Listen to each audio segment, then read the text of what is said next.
Hey friends, it's Len down at 1A Auto. Today we're going to be working on a 2016 Ram 1500. This is the Bighorn edition, kind of cool. We're going to be doing parking sensors in the rear bumper. It's going to be a very easy job. I want to be the guy that shows you how to do it.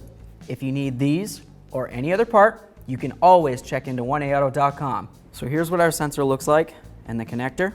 So we're going to go underneath the bumper and we're going to try to find these. There's 4 of them. So I'm looking. I see one right here. Another one right here. So it's probably the same on the other side. There's number 3 and number 4. All right, let's do it. So I'm going to put on my safety glasses. There we are. There's a little squeeze tab right here. I'm going to grab it with my thumb. I'm going to squeeze it in, and I'm just going to wiggle this. There we are. We'll take a peek inside, look for funny colors. Looks nice and clean. Next, I'm going to take my pocket screwdriver, or whatever you might have access to. I'm going to stick it in here in between the adapter and the sensor. I'm just going to give it a little twist, and give this one a little twist. Pop that out. You can see where the little latch pieces are. That's where I was going in between. I was just kind of coming in here, and I was giving it a twist between the adapter and the sensor. All right, so we have our parts. We've got our old piece. This right here is a parking sensor, goes in the rear bumper. We've got our new quality 1A Auto part. We'll just spin them around.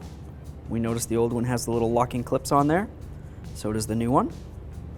We'll look inside. We can see that there's 3 prongs.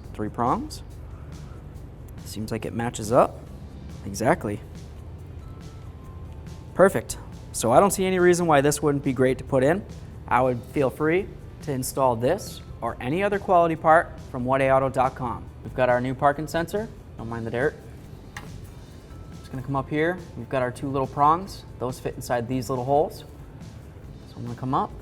I'm gonna hold the other side of the bumper where the adapter goes through. I'm just gonna push them. Hear the little click noise. There we are. Give it a little wiggle. Feels good. I'm gonna grab our our wiring harness. I'm gonna click it in. There we are. Give it a little tug. It's not gonna come out too far. All right, we'll do the same for the other 3. All right, friends, we got these in. Clean them up. Looking good. Come right across. There we go. Thanks for watching. Visit 1aauto.com for quality auto parts shipped to your door, the place for DIY auto repair. And if you enjoyed this video, please click the subscribe button.